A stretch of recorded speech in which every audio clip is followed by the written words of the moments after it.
The Akai MPC Live III is the hottest product of 2025. We have Gnarly here to show us through the new features. Let's go.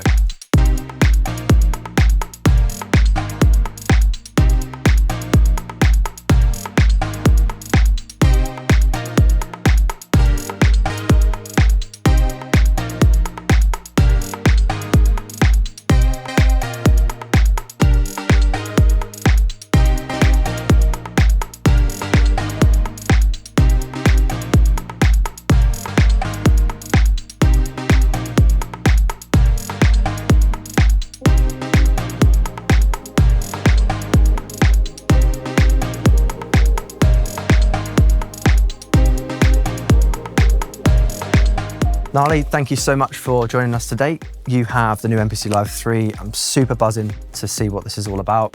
So just take us through the new features. So what's new? We've got the Live III here. It's now 4 times the power of the Live II. So we've got an 8-core processor, 8 gig of RAM, 128 gig of internal memory, which you can also expand using like an external SSD or SD card. We also have a upgraded studio monitor down here at the bottom, new microphone.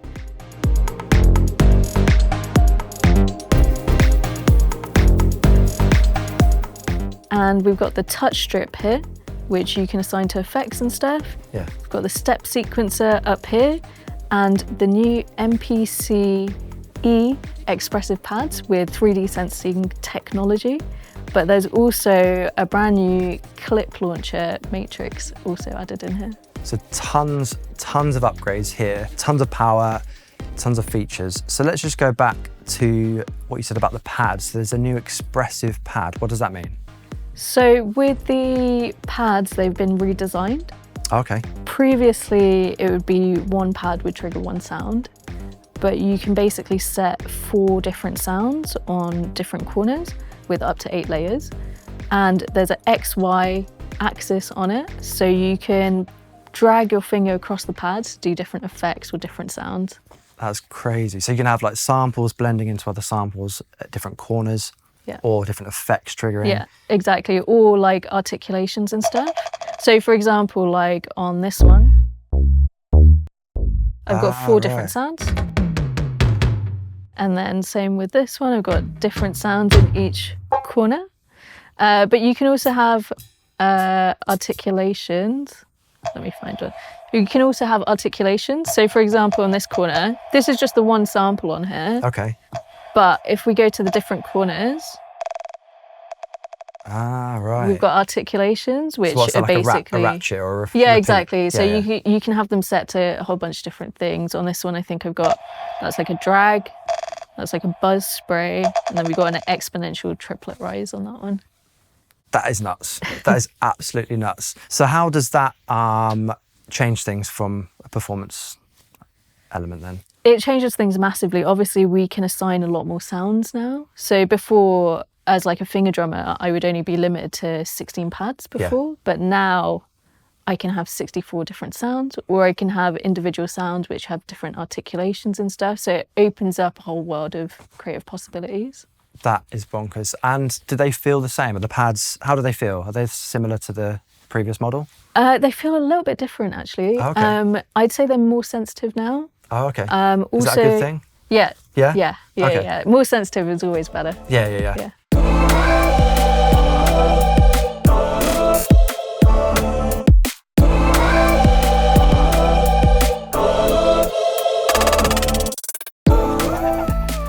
So you've got a bit more sensitivity. You can push. So I guess it's pressure sensitive plus on the axis as well. So you've got an XY axis of pressure as well. Yeah.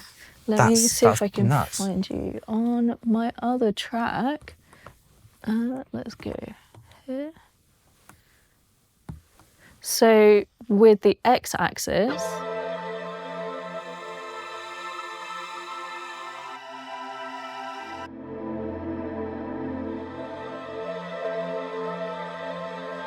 I can now blend between different chords using really cool. That kind of drag motion. Yeah. On this one, I've got like a ramp up snare. Wow. So It's got the articulation, which is the repeat you're hearing, but it's also got like a filter envelope. So a filter and a pitch. Yeah, it's doing like a high pass filter. So as you go up, it's like really good for, well, this is like a drum and bass track. So, you know, when you have those like really hype transitions. Yeah. So how many things can you change at any one time on one pad?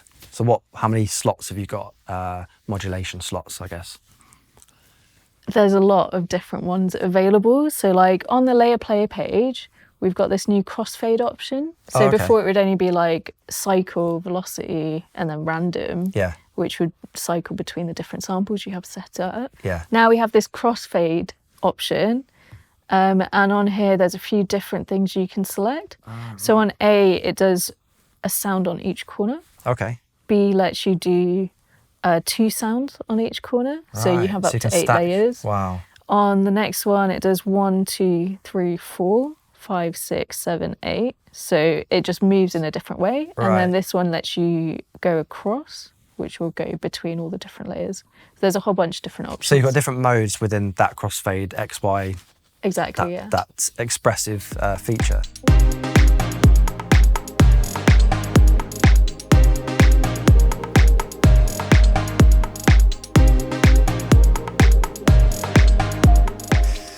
Wow, that is great. That is really impressive. So that's the pads, amazing upgrade on them. The possibilities are endless with that. So what's next? With the touch strip, you can now customize this to do different effects.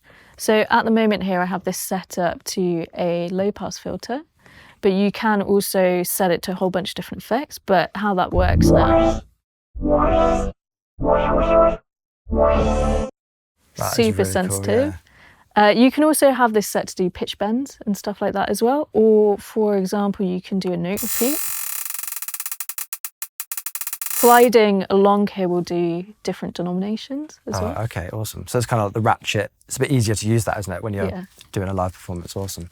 And so what are the modes on there? When you had it on the screen before, on the edit touch strip. So what are those modes there then? So we have Q links here, so you can set it to do your Q links, your pad level, which will be your volume level, track level, again, track level, volume. Touch effects, there's a whole bunch of different presets available in there. Notes will go through all the different notes you have. Pitch bend, mod wheel, so you can do modulation on here. Oh, awesome. Sustain, expression, and you can use it as a crossfader as well now. Wow. You can also just disable it if it's getting in the way. Yeah. So you've got like 10 modes or so in there to customize. That is excellent.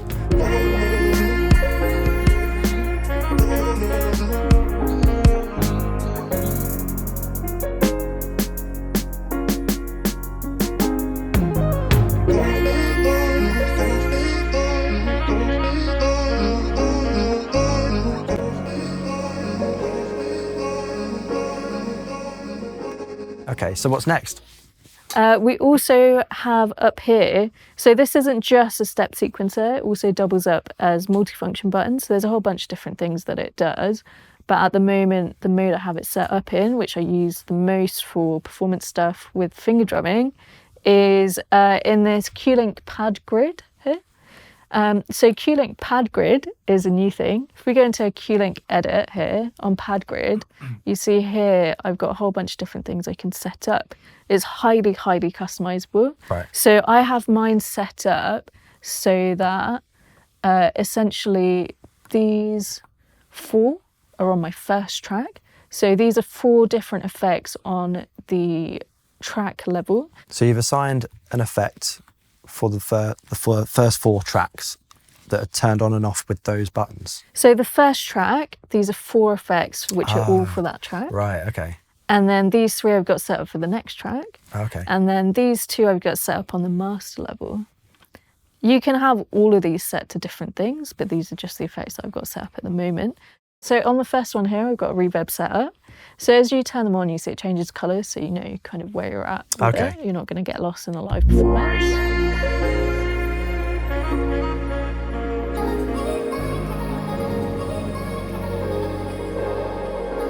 So that's the reverb. This Q-Link is set to control the mix of that reverb. Right. And I've got it set on a momentary snap, so it's always going to snap back to the original value. Ah, awesome, yeah. And then this one I've got set up as a delay.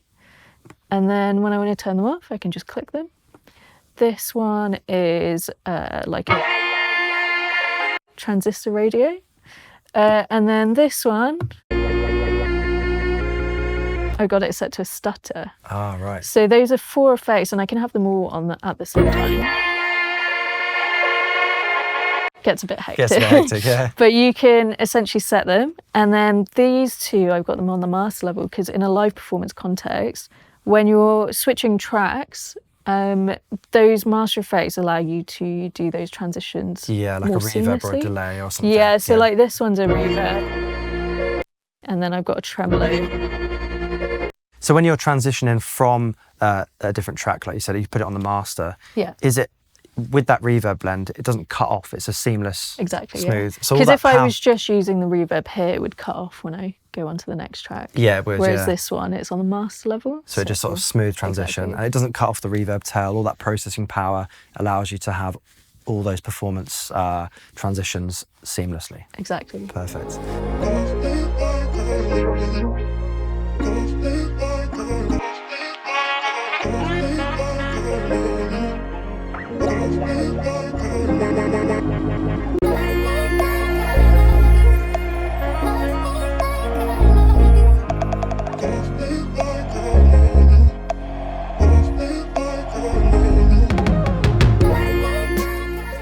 That's amazing, yeah. So you can assign with this Q-Link, you've got different modes. You're talking about the Q-Link mode, which also links to these Q-Link knobs here. But tell us about the step sequencer then. I think a lot of people are really interested to know that it has dedicated buttons for the step sequencer. Yeah, so let's load it in a project where I've got the step sequencer set up. Wow, that load time was quick as well. Yeah. Yeah. So you see here, this is our clip view matrix. And we have different clips in here. So I can play these just by selecting them on the screen.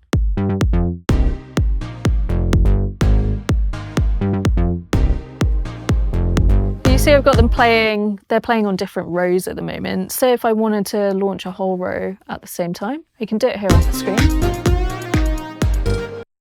But I can also on here go to row launch and now select it from here. All right. So all these rows here correspond, and the LEDs change color to mimic what's on that clip launch page. So you can have that in different modes. So however you like to work, if you like a physical button, you can just choose that mode. Yeah. That's amazing, yeah. And the step sequencer, we can set that up on here. So there's a couple of different ways you can do it. What I like to do is you can record a clip straight in here, just by hitting record. So let's say I'm going to record in here, and I'm going to go to my drum sequence here, and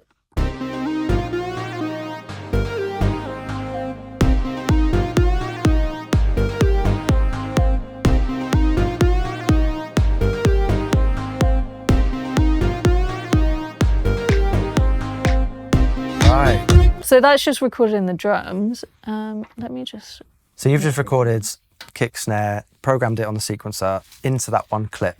Yeah, exactly. And then let's say you wanted to record another one. So what I like to do is on here, if we go on the main view, normally what you'd be used to seeing here is that arrangement view. Yeah. What we have now, if we go down, these are our clips. So I can record a clip from here. And again, if we go into the drum sequencer and I just put in randomly pressing all the cool buttons. And I'm going to hit duplicate. So now what it's done, it's created a duplicate of that. So this is going to have another one where I'm adding in the snares. And on the next one, I can add in hats.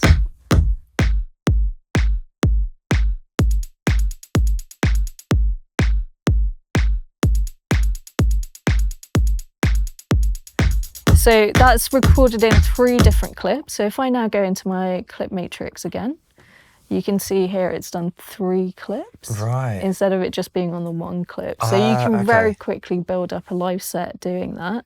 Let's say we can take it a step further with these hats. I can actually adjust the volume level using the touch strip. So if I press and hold and bring that down, you see the colours change to yellow. Oh, yeah. So I know it's changed the velocity of that now. That's really quick and easy, that. So it's super quick. And you can do this while it's all playing. And I can also now add in ratchets as well. So if I go into step edit here, it brings up a new screen. And here it's got all your different steps. So let's say on that step 3, I'm going to add in a ratchet.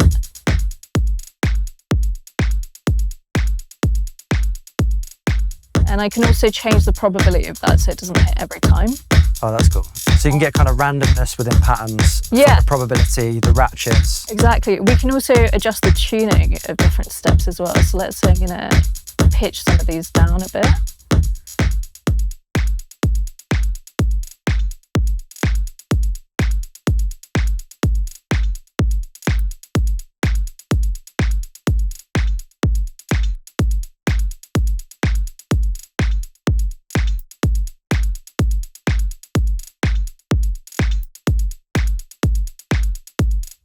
Let's say I want to just record something in playing in the pads on top of that. I can do that as well. So.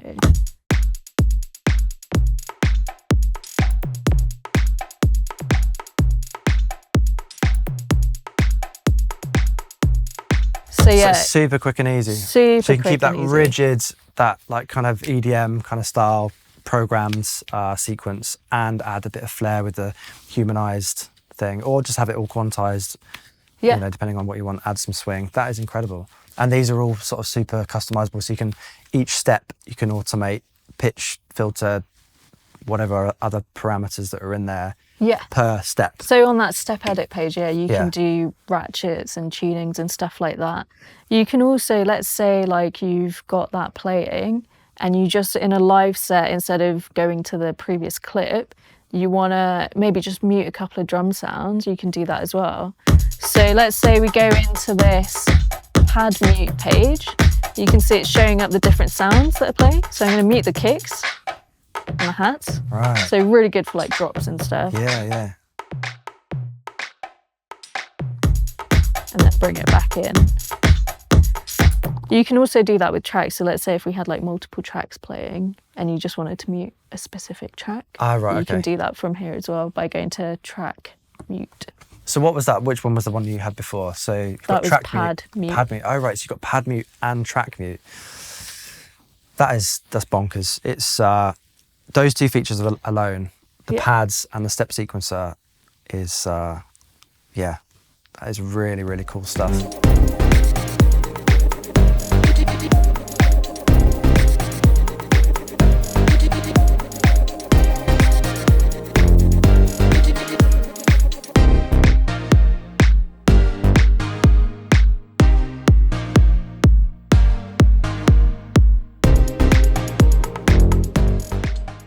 So what else do we have on here that's new? So I just want to touch on as well, like with the pitch bend here. Okay.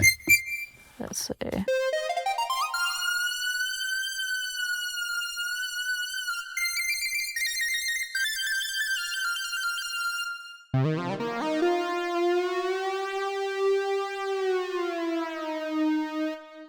That is really cool. That is really cool. I think the touch strip makes it, because you can do all those, really precise kind of flares and stuff. That's awesome. So they're all the main features on the unit itself. I've never been excited about a USB-C connector before, but I think today will probably be that day. So tell us a bit about the new USB-C feature. So we now have USB-C connectivity. And what that basically does is let you connect to your DAW seamlessly. So instead of just having the 2 external inputs on the back, we also now have up to 24 inputs over USB. Wow. So that lets you basically set up tracks and have MIDI going in and out from the MPC to your DAW, as well as audio. Okay. So that simplifies the people that are used to making tunes on a laptop, but they also want to take it to a performance element, and vice versa. If they want to get their performance from the MPC into Ableton, it's super quick and easy. Yeah, so like for example on this track I've got a MIDI track setup. These are playing chord progressions, You can see it's triggering a contact instrument inside Ableton. Wow. So these are MIDI chord progressions on the MPC to contact, and then we've got the audio from contact coming back out to the MPC, so you can hear it through your MPC. Through the MPC. Yeah. Yeah. And you can also have that set up the other way. So like, for example, I've got a drum track here, which is set up in MPC, and then you can see the audio is coming into Ableton. You could also have that, say you built a whole track in MPC and you just wanted to track everything out into Ableton to do all your mixing and stuff. You can do that. The MPC has got a bunch of new pro mixing features though. It's like Reverb Pro, graphic equalizer and stuff. But aside from using it in a DAW context, it also means if you have a USB-C device, so your iPad or an iPhone or something like that, you can sample straight from that into the MPC now using that USB-C input. Wow, that's insane. And if you say you did that, you sampled something in, we also now have the Pro stem separation feature as well. Ah, yeah, the stems. I always forget about the stems on the MPC. So now you've got the pro level stems for anything you sample in over USB, including the laptop. Well, just any samples in general. So if you did have stuff already on here, the stem separation is now just a lot better. Awesome. And there's also a brand new super time stretch algorithm for the warping and stuff. So your time stretch is just going to sound a lot better. Yeah. Awesome. So what's a practical application? What have you found with that USB feature that's kind of really works for you? Well, for me, normally if I was making samples and stuff, I usually set everything up inside Ableton. And then what I would do is export all of that, put it on an SD card and put it into the MPC. It's quite a bit of a long thing to do. What I can do now is just set this up with the routing really easily and just record everything from Ableton straight into the pads. Straight into the pads. Super easy, super powerful. However you like to work, you can do that now with the MPC Live III. Perfect. Wow, so that is the MPC Live III. We've only just scratched the surface with the features on this particular unit. It is a game changer. Those features are incredible. If you want to check out more things from Gnarly, you can go to my Instagram, which is gnarly.music, or YouTube, which is gnarlymusictube. Awesome. So if you've got any more comments about this particular unit, please leave them in the box below. Give us a thumbs up and subscribe to our channel. This has been the MPC Live III. Thanks for watching.